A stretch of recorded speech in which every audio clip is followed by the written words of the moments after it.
teachers, and dear friends. I, Pragya, on the behalf of Epitome, the Economic Society of Shivaji College, extend a hearty and warm welcome to the webinar on Union Budget 2021 Macroeconomic Impact and Employment Issue. Epitome, the Economic Society of Shivaji College, over the years has strived for essentially creating and exploring the dialogue for thought provoking and insightful intellectual economic discussions. Today is no exception. We are all gathered here virtually during a global pandemic to celebrate this strive for achieving a better understanding of our fundamental economic principles. Faith is the bird that feels the light and sings when the dawn is still dark. Keeping up with this spirit of faith amidst the disruptions that the COVID 19 pandemic has caused in the global economy, our finance minister presented the first paperless union budget for the year 2021-22. Given severe distortions created in the demand and supply chains, rise in unemployment, the recent budget is expected to have important implications for the revival of our economy. This year's budget aims at adopting a prudent growth approach to support and facilitate the economy's reset. Efforts and initiatives will be made for doubling farmers' income, developing strong infrastructure, ensuring healthy population, promoting good governance, creating opportunities for youth, and promising inclusive development. To take these discussions forward and to gain deeper insights into critical issues related to Budget 2021, the Department of Economics, Shivaji College, is organizing a webinar on the topic Union Budget 2021 Macroeconomic Impact and Employment Issue. It is truly an honor and privilege to have amongst us Professor Sunil Ashra, Professor and Chairperson, Department of Economics, Management Development Institute, Gurgaon. We welcome you, sir. Thank you very much. I also take much pleasure in extending a warm welcome to our principal, Dr. Shiv Kumar Sehdev, head of the department, Ms. Anshu Chopra, teachers and participants. It is an honor for every one of us that Shivaji College is celebrating Diamond Jubilee year. Over the course of 60 years, the college has achieved great milestones. In the wake of the global pandemic crisis this year, the college has progressed under the guidance of our principal. I now invite our principal, Sir Dr. Shiv Kumar Sehdev, distinguished academician in the subject of mathematics, to welcome our distinguished speaker, Professor Sunil Ashra, and enlighten us with his words of wisdom. Thank you very much, Professor Sunil Ashraji, all esteemed guests, my dear colleagues and dear students. I am very happy that Economics Department of Shivaji College has organized today's webinar, and the topic is very important and relevant. Budget is something which affects all of us, and second issue is employment. It is also an important factor for all of us. So our distinguished speaker today will touch both the aspects, and I'm sure that you will get benefited with this talk. I'm thankful to Professor Sunil Ashraji for sparing time for my faculty and students. Thank you very much, sir. Thank you very much for that you all will enjoy. Thanks a lot, sir. Thank you for inviting me. I will straight away go to, I have prepared a short PPT slides, which might be handy for me and for others because it's an online mode. It's very difficult to kind of see everybody. So that's why I thought this may be an easier way. Sir, just 1 second, I would like to interrupt. Before you start off with your presentation, we still have to introduce you formally and read your CV. Sure. Yeah, thank you. Okay.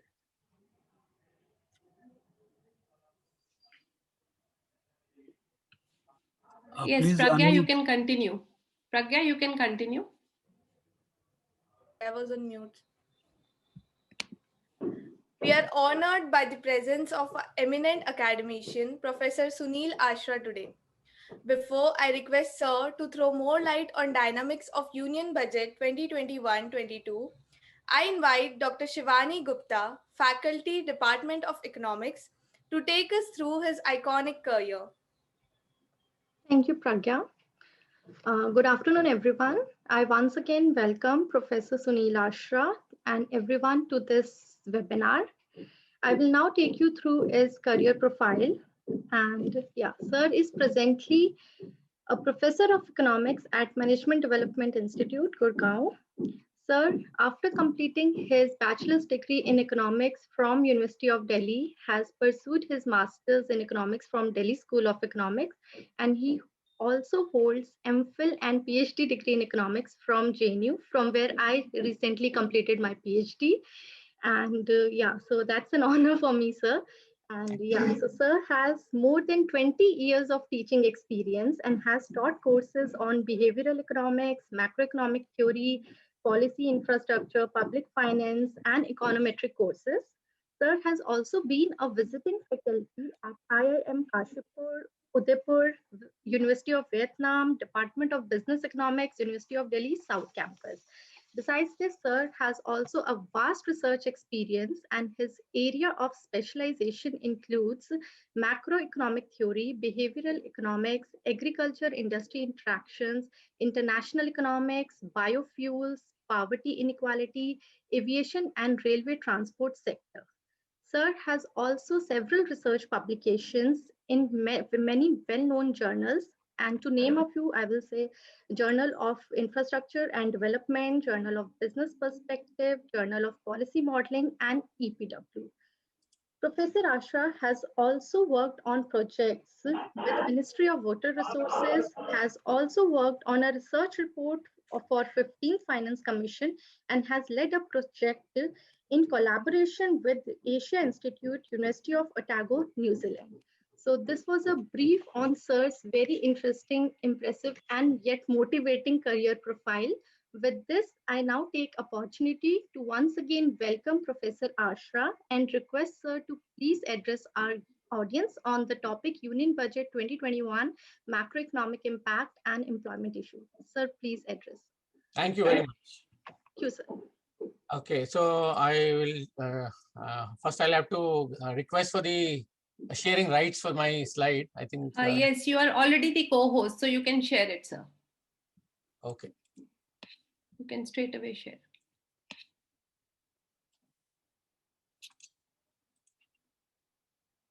Okay, I hope my screen is visible. Yes, sir. Okay, so I wish I could, I mean, I would like actually that some of the students also are unmuted, and I bring them back to the classroom understanding of micro and macroeconomics, which they would have done in the last first year and second year, or maybe in third year Indian economy also, so that they can relate what I am going to talk about. I'm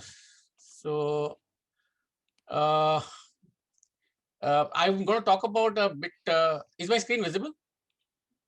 We can just see a blank screen right now. I think it's showing me red. So I'll just again reshare the.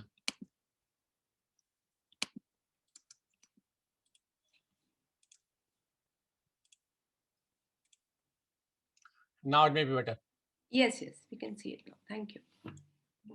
So what I'll do before I carry on with the budget, let me try to put a context to the budget, because that might, students generally, when I was recalling myself when I was an undergraduate student, I didn't have much of an idea about budget and all. Only in third year, when you taught public finance, that I got some idea about it.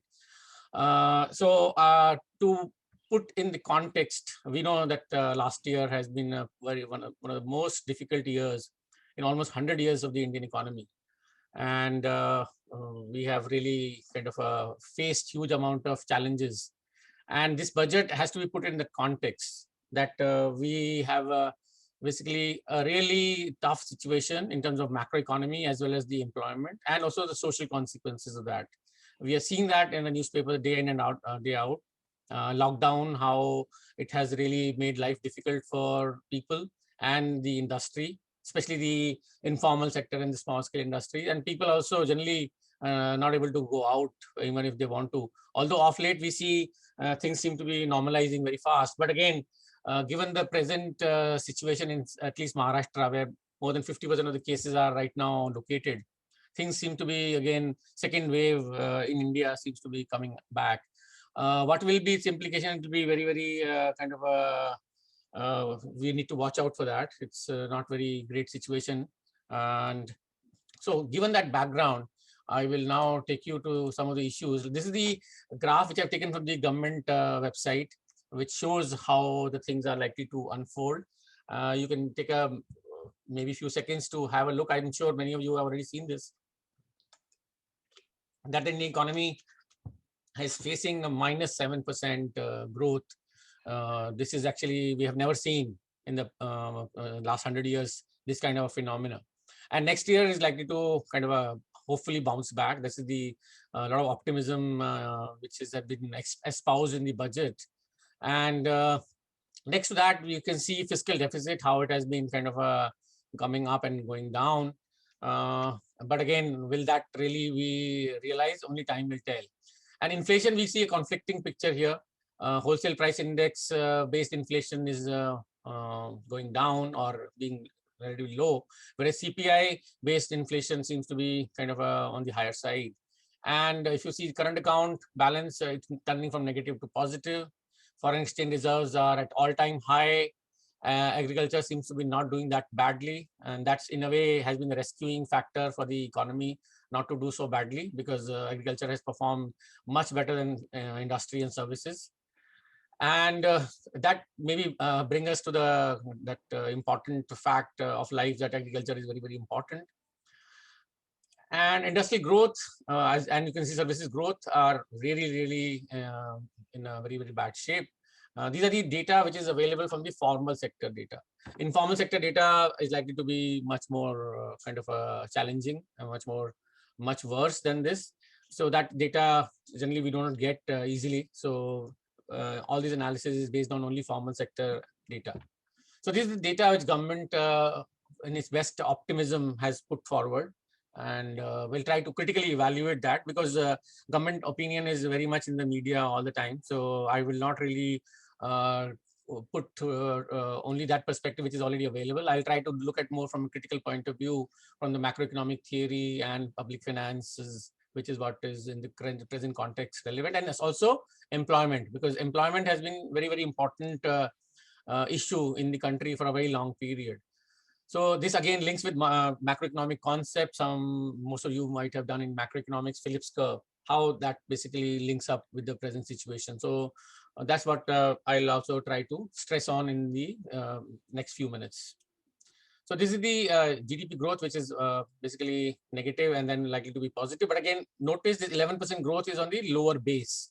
That's why we should not really get mesmerized with 11%, because your economy is going down by 7% and then coming back. So it's coming back on the lower base. So that's why the numbers indicate that by next year, we may be able to reach the 2019 level in terms of the absolute numbers. So that's basically means 2 years of zero growth effectively. And that is what we need to keep in mind, because statistics need to be very carefully read. Otherwise, it creates a lot of confusing points in our minds. So these are some of the important things I will try to highlight on in the context of macro theory. First, very important construct is whether the economy is demand driven or supply driven. That's one very, very crucial question. If you understand that, I think you can easily analyze any of the macro phenomena or budget, including in that context. Second is how important is perfect competition in the economy of India or even otherwise. Then third question, which is related to the first and second question, is what determines the prices? Is it the cost or is it the demand? And how that can have a serious implication for the policy making. We know in this budget, there's a lot of stress on the supply side. And also we know that taxes on fuel has been kind of going up significantly, and we are almost hit the century in many states in terms of the fuel prices, especially petrol. And what are its implications for the exchange rate? That's another thing we will try to touch upon. And we know that foreign exchange reserves in India are at all-time high right now. So what are its kind of implications in the coming times for the economy? So this point we have already highlighted that GDP is down by almost 10%. Unemployment is at the peak. MSME have been hit very hard. And the last 3 point, which I will again bring back, is that our health system is completely exposed in this pandemic. We have seen how many people have basically faced the problems. And because our health investment, our health sector spending in the last 70 years have been grossly inadequate. Second, which is biggest sector, I think all of you are in the education institution. I'm sure all of you have faced the same problem. You are at home and your education has suffered the most. But if you see the school education, that has been even kind of a more seriously damaged, because everything is moved online, and half the country does not have any access to online resources. So which means half the population is cut off from any kind of a sort of education in the last 1 year. Obviously 50% is still a kind of overestimate, because maybe more than 50% children are having no access to any kind of education in the last 1 year. And then what are the implications from the fiscal and monetary policy in this context? How do we can correct these problems? So fiscal policy and monetary policy are very, very important in this context. And you have seen across the globe, a major kind of initiative in this direction has been done by across the world governments. So let's look at some data. So this is the data. This is again from our RBI website, what they're trying to do. I'm sure this you have seen in the newspapers. I've just taken from the newspaper. So again, this is from the government website. So we are hoping that we will have a V-shaped recovery. We are already having a very massive vaccination drive in the country right now.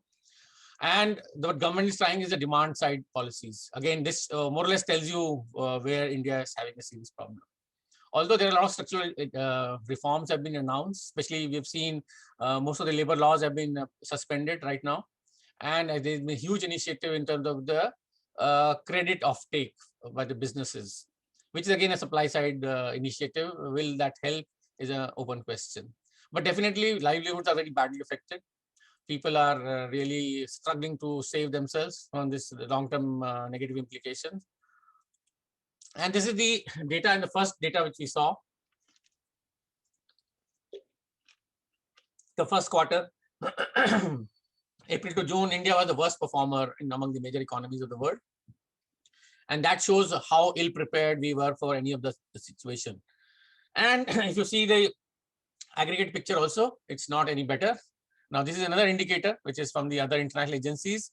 And here things are looking even worse than what Indian government is predicting.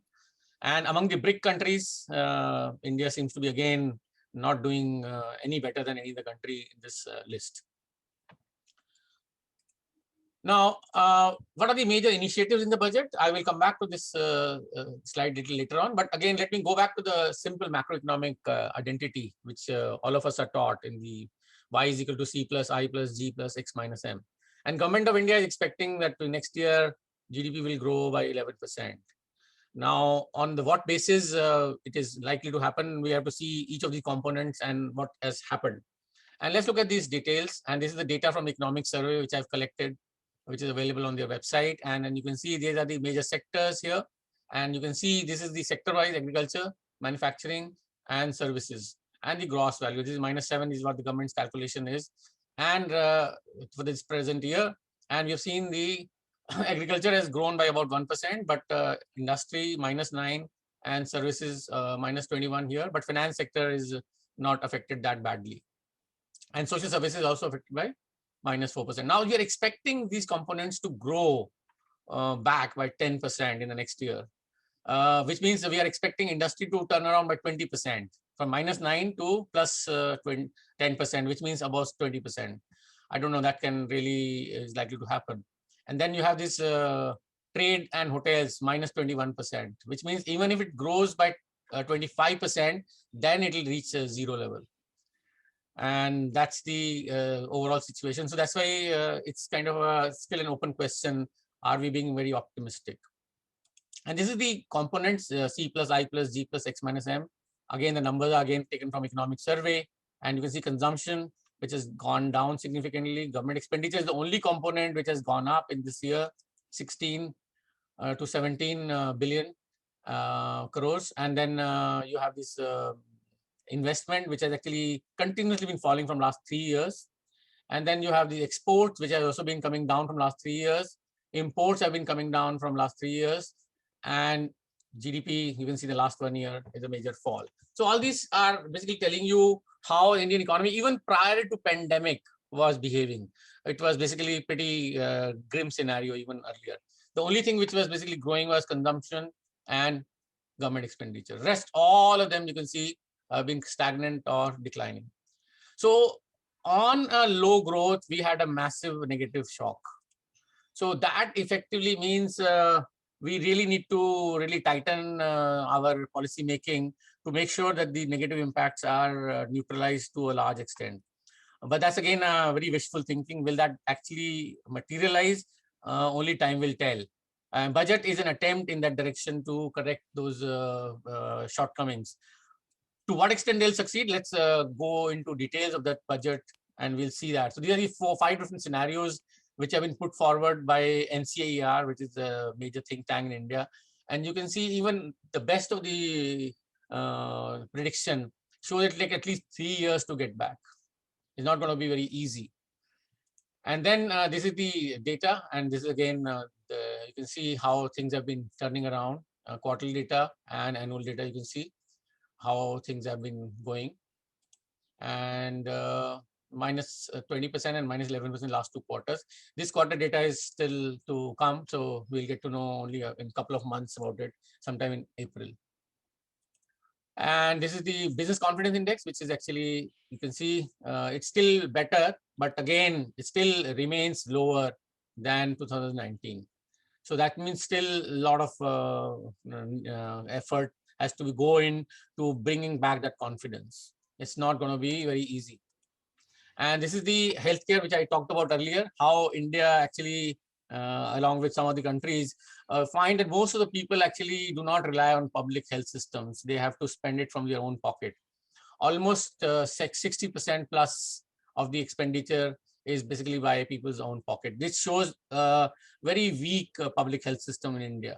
And compared to that, you can see in Thailand, China, Vietnam, they are also developing country with similar kind of per capita income. China and Vietnam being little exceptions. This is where we have to move from this red dot to this red dot. But are we kind of likely to go there? Although in this budget, we have seen that government has increased the budget by 135% in the healthcare, wellness. Now, a major part of that is basically in the what called Jal Jeevan Mission, which is almost 50,000 crores. If you remove that, then the overall increase in the health expenditure is not more than 50%. So that's another thing, which means we are spending a lot, but still it is very less compared to what potentially we need. And to make sure this pandemic and other related health issues are not really winding us down. Otherwise, we'll take even longer time to get back to normal and start running again. These are the other initiatives in the infrastructure sector. Huge amount of initiatives have been taken. One of the first one I will try to talk a bit beside the other one, which are in the slide already. Infrastructure financing. One of the major constraints India is facing is, beside the health and the educational crisis, is infrastructure crisis. Infrastructure is not keeping pace with the demand. And one of the reasons is that there are not specialized financial institutions which can take care of the infrastructure sector. And infrastructure sector, as you know, requires long-term funds, and these generally are very risky projects. So government is in this budget highlighting that they will start a new development financial institution. But again, problem is it's very easy to announce, but on ground, will it actually start taking off and running? That's another very, very important challenge in India we need to look at. There are some other things also which in this slide are mentioned, which I will not go into details. Railways, as you know, government is trying to do a lot of work. Dedicated freight corridor has been in the construction from last 10 years. It's almost nearing completion. Hopefully that will help.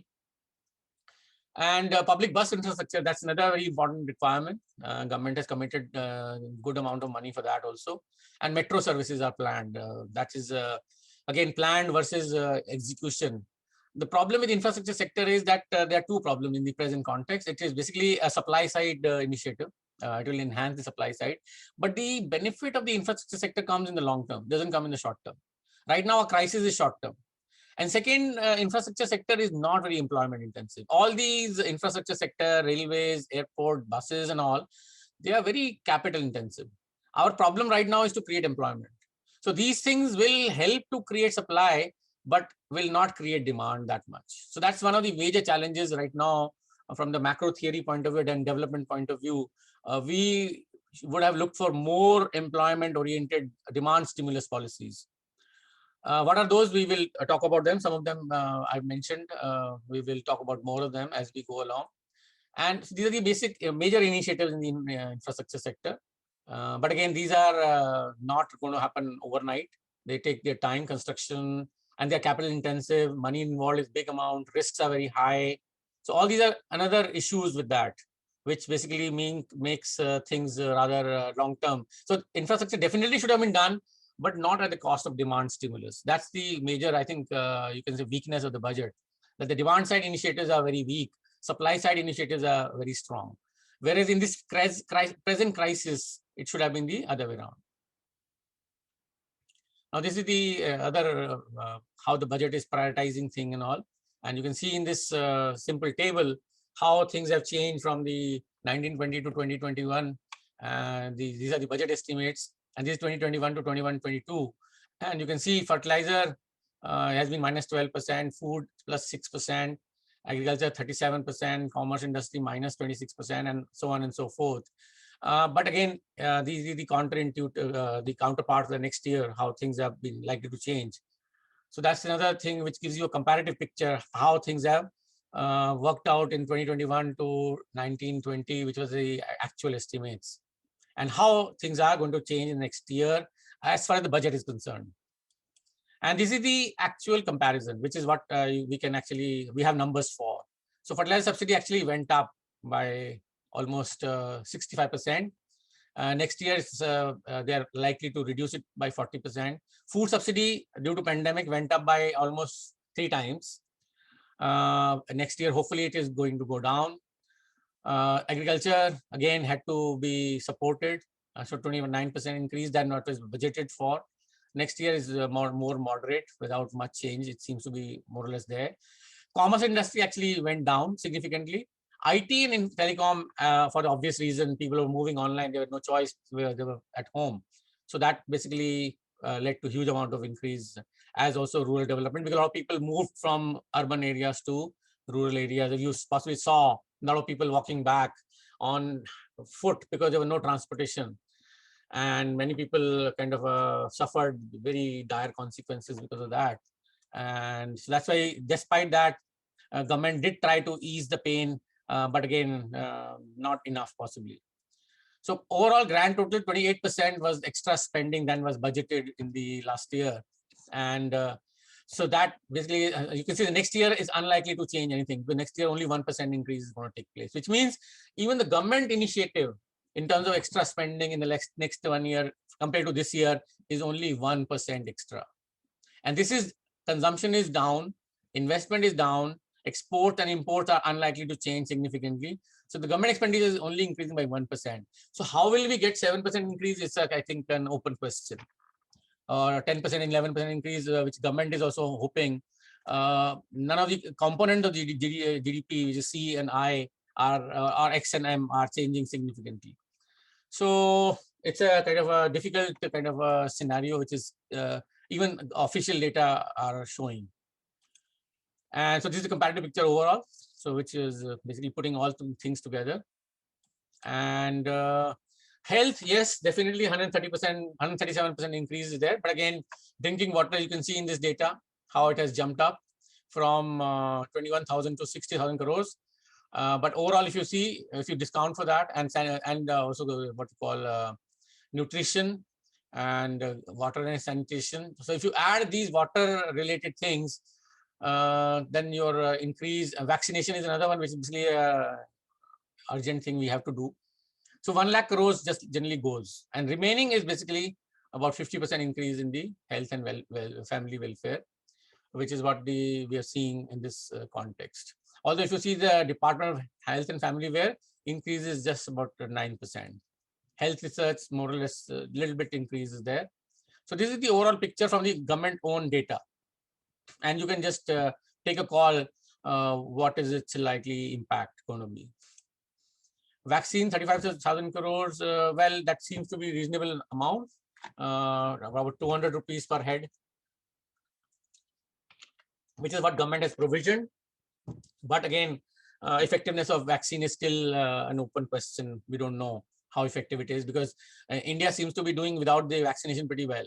And with the vaccination, will things change any better? It's an open question. Some medical experts raise doubts that things are going to change much in this context. So this is the calculation. Again, we can see old people are still not likely to get. So that means it's a reasonable amount which government has provision in the budget.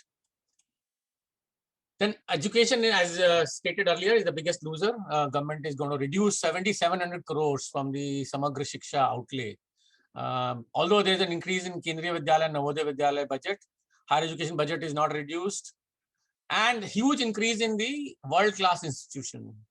Again, I don't know if this was the right time to do it, but it seems to be the main kind of a driving force.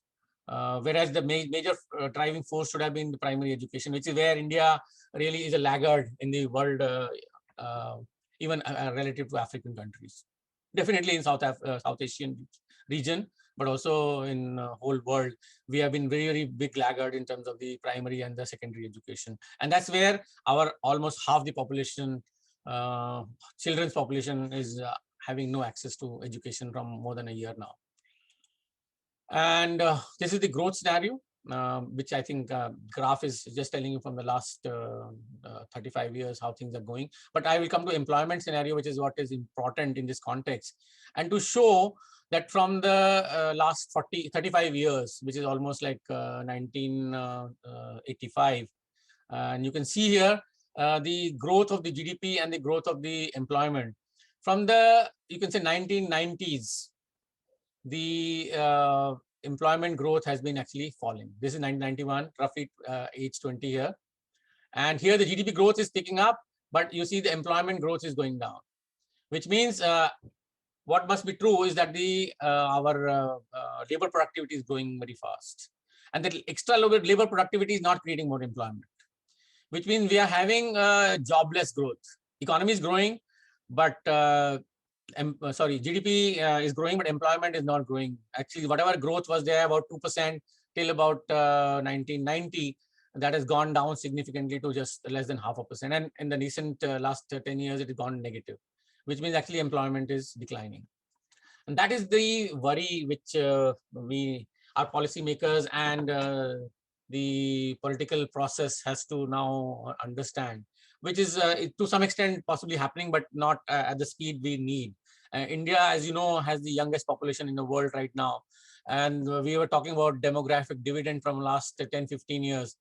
But we don't seem to have made any kind of a benefit of this demographic dividend. Instead, our younger population is actually facing the reverse problem. They're not having any reasonable jobs. And this is the labor productivity point I already highlighted, how the labor productivity has taken away, which means profits have grown, labor productivity grown, but employment has not grown significantly since the post-liberalization period. And where we are headed, this is the ratio of the manufacturing and agriculture to the service sector. And you can see that manufacturing sector somewhat is improving, but agriculture sector is definitely going down, which means our agriculture sector is saddled with too many people, but they are locked in there because manufacturing sector is not really doing that well. And in this pandemic, manufacturing is the major sufferer beside the service sector together. So these are things which are kind of a difficult situation. And if you see the data here, again, you can see the fiscal deficit numbers. Fiscal deficit seems to be really gone up significantly. Now, you know, fiscal deficit can go up for 2 reasons, or maybe 3 reasons. One is you increase expenditure.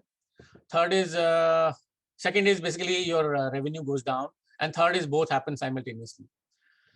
In the Indian context, expenditure has gone up also. We saw that data earlier. But major reason for the increase in deficit is the change in definition. Because many things till the previous year, till the last year, were not accounted for in the expenditure, especially the Food Corporation of India and other similar entities. Expenditure were not counted. They were off budget items. They were now added to the budget.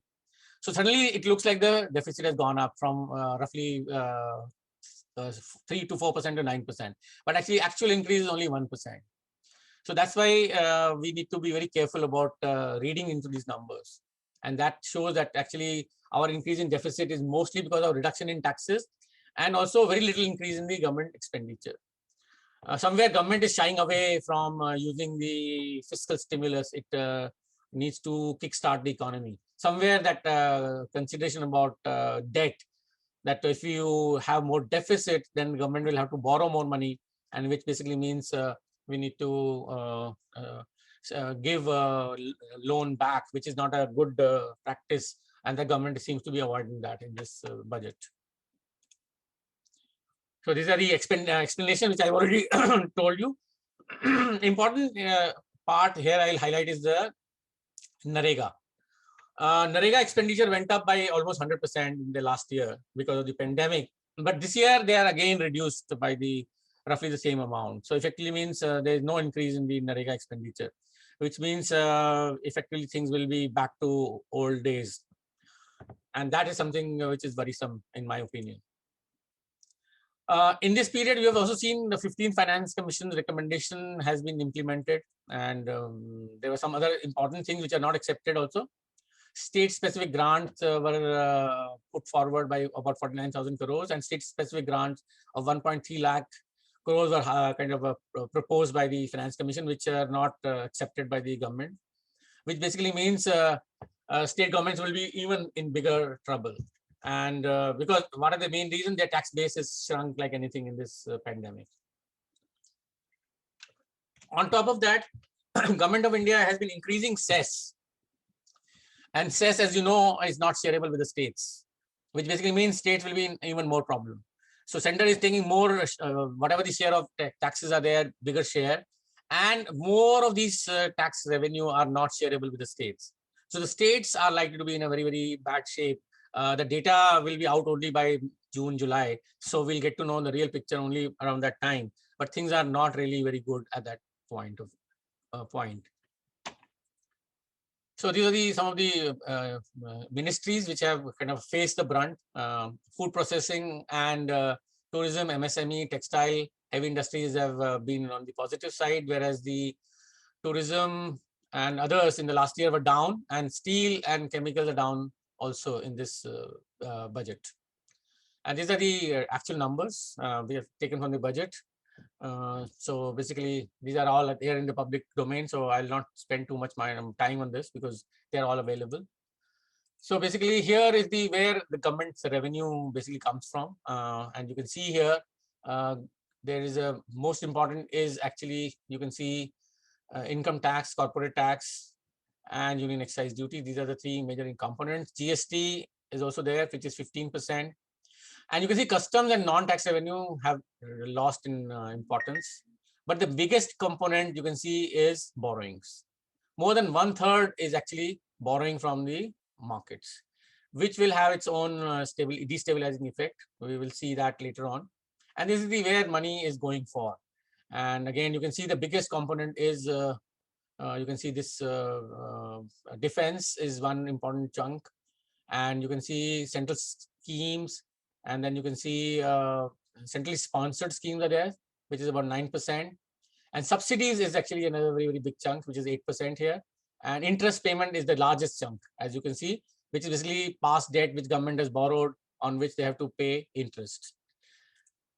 So fiscal position in India, we are expecting that we will back to 4% of GDP, and things will hopefully become better. But again, another important thing from the last few years, we've seen that India's poverty is better linked with the faster growth. And faster growth is something we have not seen from last 7 years now. And that is something which is making things difficult for the country, especially for the poor people and informal sector. Finance Commission, I already stated. This is some of the other data which I have, which I'll be very happy to go. But let me now take you back to the employment scenario.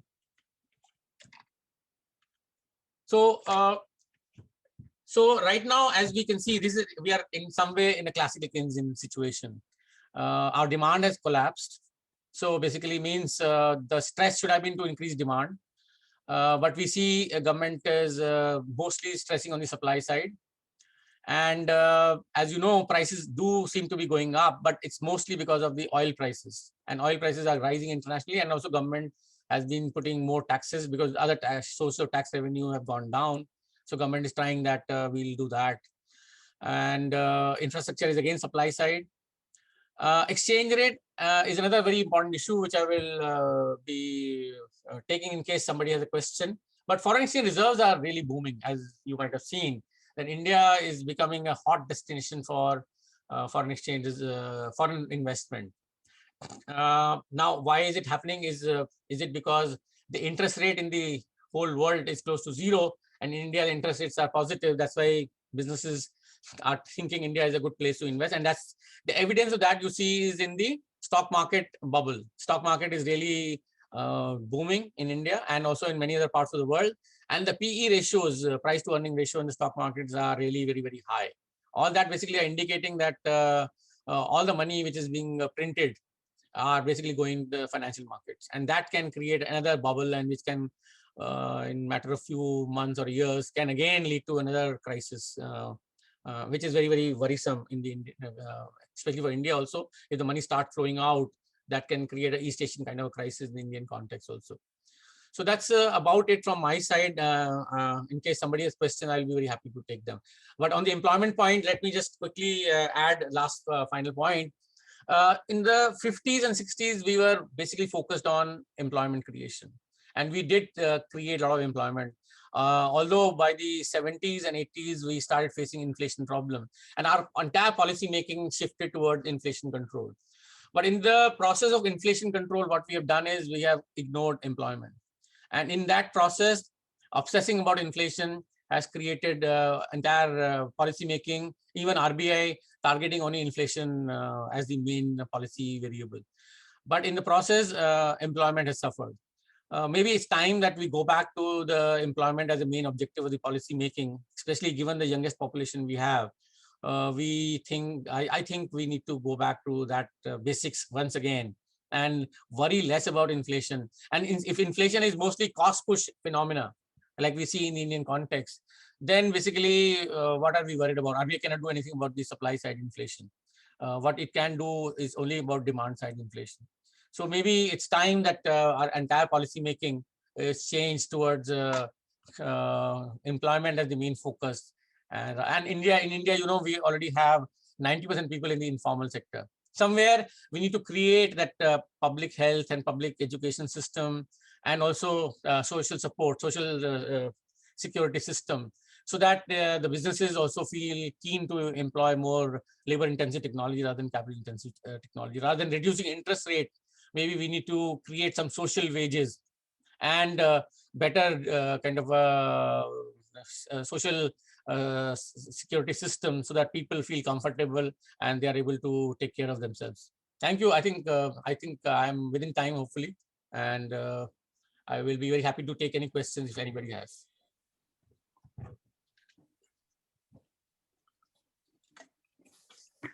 It's a great privilege and honor to have the Ashra amongst us today. Sir, I would like to thank you for addressing the audience and sharing your knowledge and valuable insights about the topic Union Budget 2021 macroeconomic impact and employment. To this enlightening session, I'm sure participants must be eagerly waiting to ask questions. So without taking any more time, I would request participants to please type their questions in the chat box. Thank you.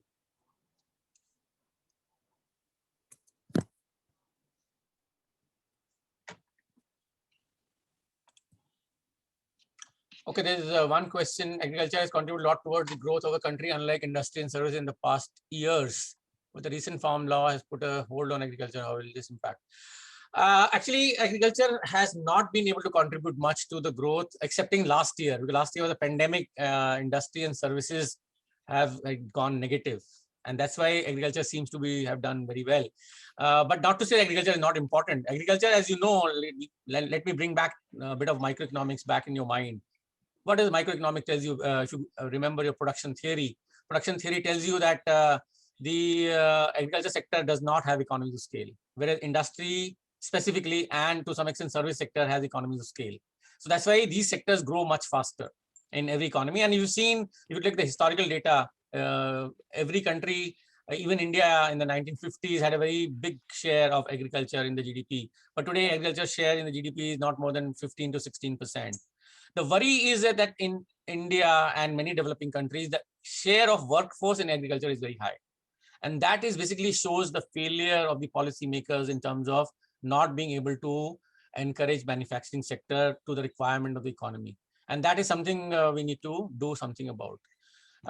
We have tried, but somehow we have not been able to do that. And I feel there are 2 or 3 very important reasons. Some I already highlighted in the discussion.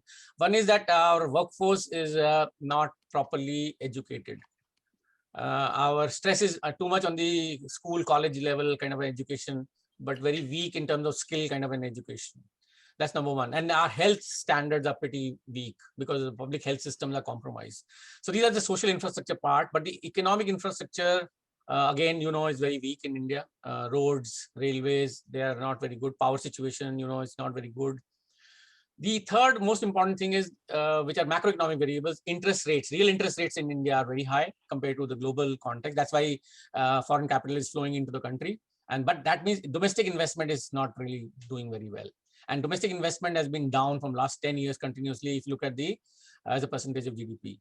And if you look at the last variable, which I want to really highlight, which I have not talked about, is the exchange rate. If you see exchange rate, especially the real exchange rate, which is what matters, our real exchange rate is basically being appreciating from last 7-8 years, which means it should be equal to 100, but it's now 125, which means rupee is roughly overvalued by 25%. Although in the nominal term, it has depreciated, but in the real terms, because other countries also have inflation, which is much lower than India. So Indian currency should have depreciated by 5 to 6% every year. Since it has not been depreciating by that amount, we are having current account deficit. And current account deficit means our exports are lower, our imports are more, which basically means the multiplier effect of export we are not able to realize. And that is something which I would put in this questions as an answer. Previous to that question is government emission target of disinvestment. Yes. Disinvestment, again, definitely there is a role for the disinvestment. But again, what is disinvested? That's the question. Are we disinvesting something which is already giving government revenue, or is it something which is is loss making? If government is privatizing profit making public sector, then this policy seems to be counterproductive, because then government is further compromising its future revenue. And if it is what would have been better is to privatize basically non-strategic loss making. I would have thought Air India and maybe Hotel Corporation of India, and there are many other companies which needs to be privatized, which are not being privatized, and many other where government actually needs to increase its stake. That's again, possibly government can answer better. And we are saying banks will be privatized. Now, this is a kind of a very complex question. Will the bank privatization will solve the problem? Because in the US, we have seen in 2007-8 crisis, all the banks were in private sector. But did that help the US economy to kind of not crash?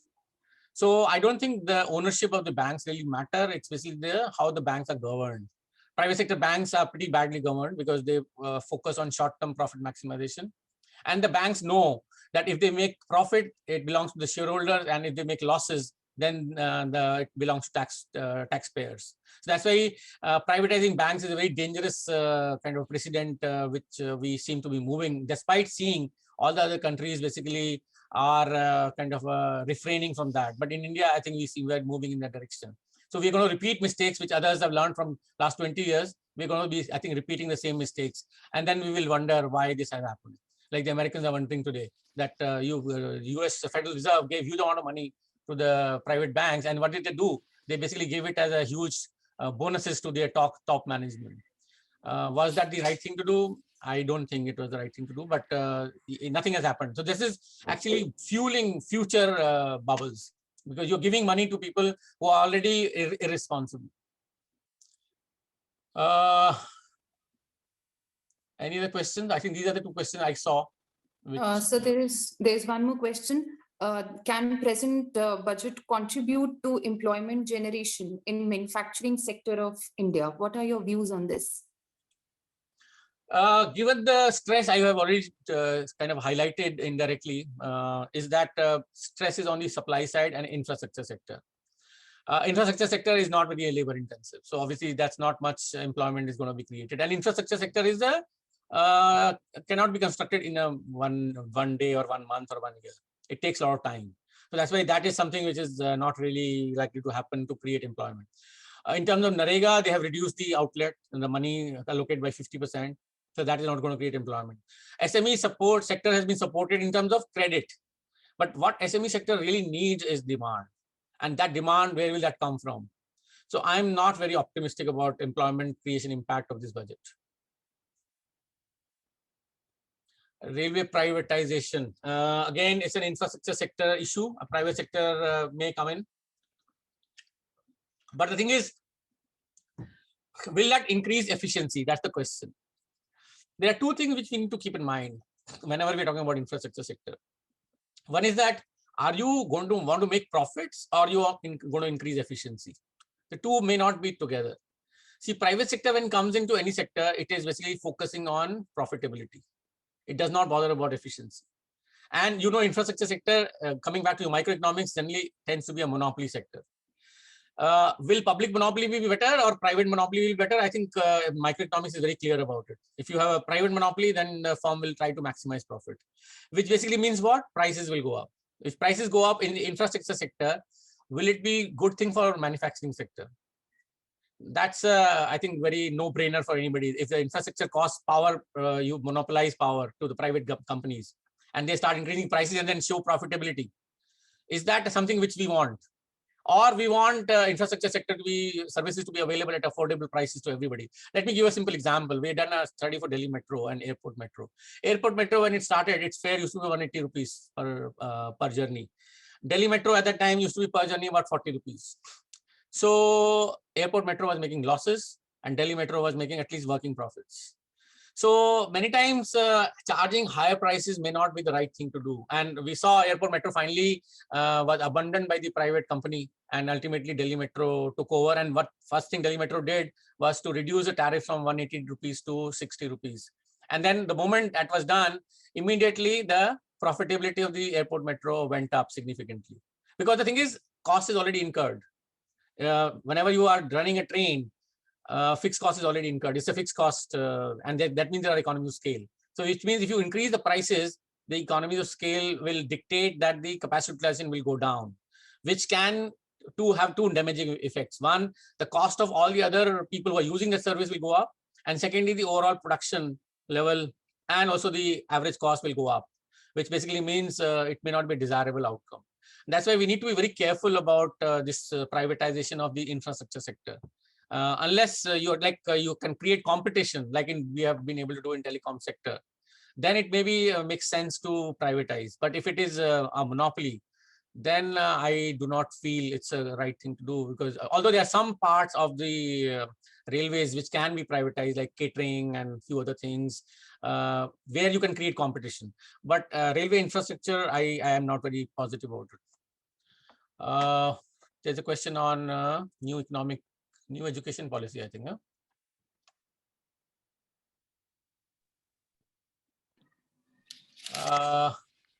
Well, I haven't read much about it, but whatever little bit impression I have, I don't think it's a major change in the past education system. You remember that Delhi University had introduced 4-year course earlier, then we went to 3-year, and now again this education policy is talking about 4 years. So we are back to square. So major changes which are required, which I think are not happening in the Indian education system, is one is universalization of the primary and secondary education, which is I think is all aspiration, but actually not enough funds are being allocated. If you see, education requires at least 3% of the budget. In India, we spend only 1% or something.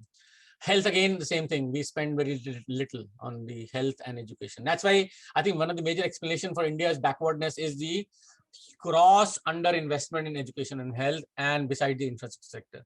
And that's where I think if you distinguish India from the other East Asian countries, that story stands out everywhere. Besides the undervalued exchange rate these countries have used to kind of prop up their manufacturing sector, we have more or less failed in all those things. Or we can say succeeded partially, if you want to change the frame of the question. So that way, we are not completely collapsed like the South American, Latin American countries, but we are, I think, somewhere going in that direction. Any other question? I hope I have answered all the questions. If anybody has any other questions. So there is one more question. Mm-hmm. What are your viewpoints on the PLI scheme of the government? See, PLI scheme, again, if I look at from the demand side and the supply side, it's basically trying to encourage producers to produce more. Suppose you are a producer and you're given money to produce more, but there's no demand in the market. Will it really help? Because right now, firms are facing demand problem. And what government is giving incentive for extra supply. Now, what will I do to produce more when there's no demand for my product in the market? So what it actually does is creating a situation of many of the Indian companies will be now taken over by either bigger players in the country or from outsiders, because downturn is the best time the companies are undervalued, and that time companies which have deep pockets and foreign companies and all, they would want to pick up Indian assets at a very low rate. And that is what I think is happening, because consolidation, mergers and acquisition really go up like anything. And you're seeing that in Indian context. The companies which are doing very well are really having deep pockets, not because they have better efficiency or other things, but they have deep pockets. And basically means a lot of the other efficient companies are going to be taken over, and basically will be market get more monopolized in this process. And that's what is happening in the Indian context. So PLI, nice name, but I think in the given present situation, it's not going to be very helpful. I can see one more question in the chat box. Should India have incurred a much more fiscal deficit to push demand side economics given the present situation? Definitely, I fully agree with this. And the point which I wanted to highlight, which I did not highlight because I had sent a questionnaire. I thought all the students will fill up, and that I thought I will show all of you your own views and how your economics understanding and economics beliefs, they are in contradiction. And then another contradiction which I will bring out, which I thought I'll bring out with the questionnaire. But again, I don't think people have filled up that questionnaire. So what is the best way to increase government expenditure? Increase the deficit and increase printing of money to increase the deficit financing. And that is the best thing I would see in this context, that the government should have kind of ignored this problem of printing money and should have gone at least for 5% extra printing in this year, and using that not to create more borrowing in the market, but printing extra money. And that would have solved the problem. A lot of people will think that will money printing not create inflation? What do you think? Why printing money will not lead to inflation?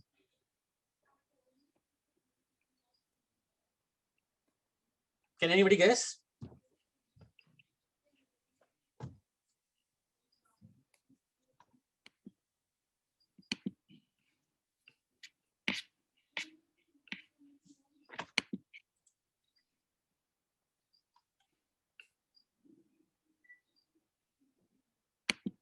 Yes, somebody I think highlighted Nanny. Very good point. That's basically thinking right now the demand has gone down by almost 25 to 30%. So if the government is printing more money to create more public employment program like NREGA and things like that, that would have actually increased the demand to the pre-pandemic level. And that's why it would not have led to inflation. But our government has refrained from doing that. It has increased the expenditure only by 1%. And that's why India, my feeling is, will be one of the worst performers in the next year also.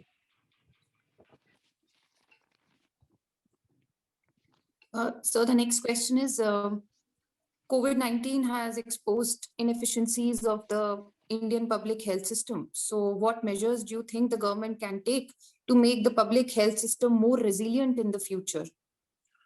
See, the most important constraint is that supply itself. That's where I think there are a lot of demand, but the supply is very weak because we have underinvested in the public health system.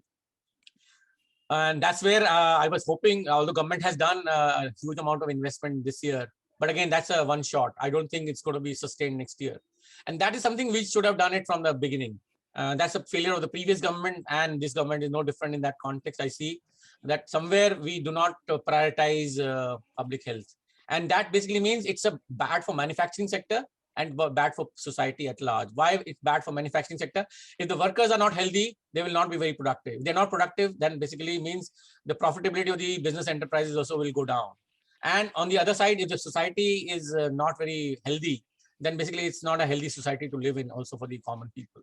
So from both point of view, it makes ample sense to hugely enhance the public health expenditure and also ensure that there are available in the places where people are located. In India, most of the people live in the rural areas, and that's where the health facilities are lacking. And I think it's time that we need to do something about it. How to do it? There are a lot of innovative methods available. But again, government has to come in a very big way. And that is what I think we should be doing. But I hope this kind of a trend, which we have started this year, continues next year rather than it just becomes a one-off situation that we suddenly we wake up. So it's like when you suddenly get thirsty, you start digging up the well rather than having the well ready when you might need it in the future. Our approach seems to be like digging up the wells when you start getting thirsty. So that's the problem in Indian context. Our policymakers basically respond to the crisis, but they don't think the crisis has been always there in the beginning itself. Yes, I'll share my PPT. I'll send to ma'am, and then ma'am will be able to share it with all of you. A suspension of labor laws. I think that is something in India already. 90% of the workforce is in the informal sector, which means anyway labor laws were not getting implemented for them. Now, remaining 8 to 10% people who are in the formal sector, even they now will face problem, which basically means what will happen? You are reducing the income of the people who have a high marginal capacity to consume and giving it to that money to people who have a low MPC. And what is the implication if your MPC goes down? You know the multiplier, I'm sure, 1/1 minus MPC. If the MPC goes down, and then your multiplier also correspondingly goes down. And if you're taking income away from the poorer section of society and giving it to the relatively well-off section, then automatically that shows you the demand problem will become even worse. And I fully agree that this was not a good idea. I don't think there are any more questions, sir.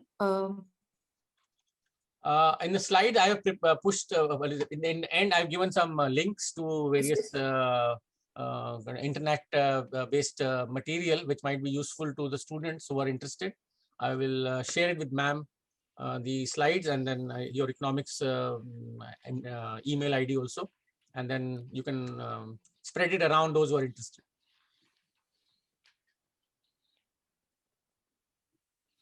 That's it, I guess. No other questions. Thank you so much, sir. Pleasure. Yeah. Thank you so much, sir, for answering all the questions of the participants and addressing their concerns regarding the budget 2021. Now, I would like to invite Ms. Anshu Chopra, teacher in charge of the Department of Economics, to propose the vote of thanks. Over to you, ma'am. Thank you so much, Bhumika. Thank you so much, Professor Sunil Ashra, for gracing today's webinar. Pleasure. And enlightening the audience with your insights on budget and its implications on employment and other macroeconomic variables.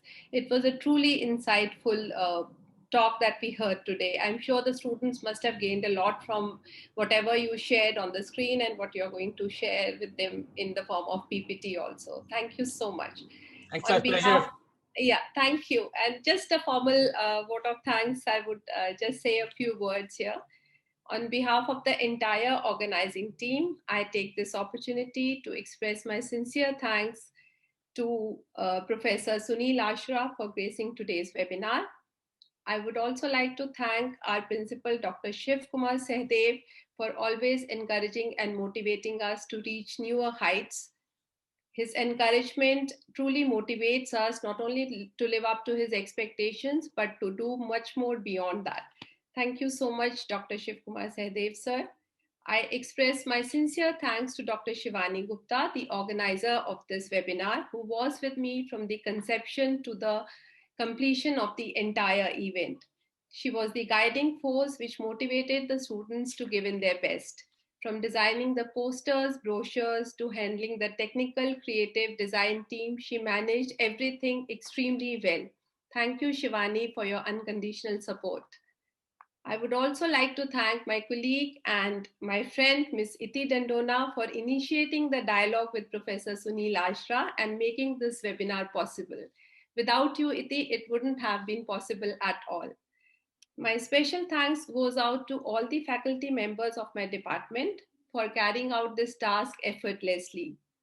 This event was a collaborative effort of the faculty and students of the Department of Economics. I thank the president of Epitome Art Economic Society, Pulkit Agarwal, and his entire team for making this event a huge success. Last but not the least, I would like to thank all the participants here to listen to your talk and come up with all interesting questions in the end at the question and answer session. Thank you so much, sir. Pleasure. It's a pleasure. Thank you. Thank you, sir. Thank you. Look forward. Thank you so much, ma'am, for your consistent support and efforts throughout. We appreciate you all for being here. We have shared a feedback form in the chat box. You all are requested to fill it.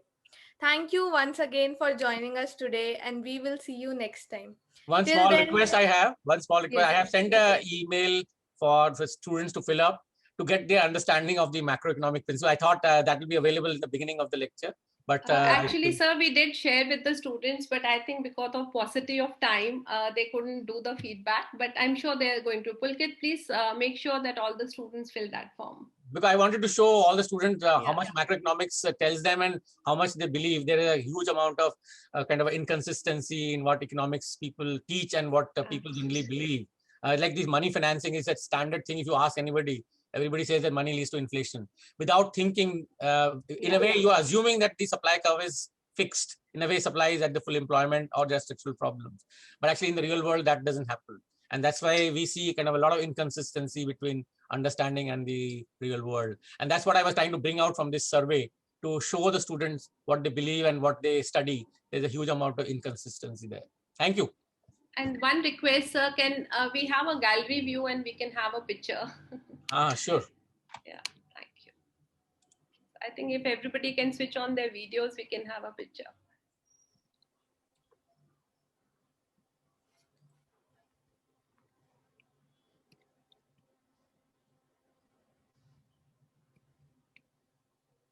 Thank you. Thank you so much. Thank you so much, everyone. Please, I request you all to fill the feedback form that we have shared in the chat box. We'll see you next time. Till then, stay connected and stay safe. Thank you for attending today's webinar. Okay, bye. Thank you. Thank you, sir.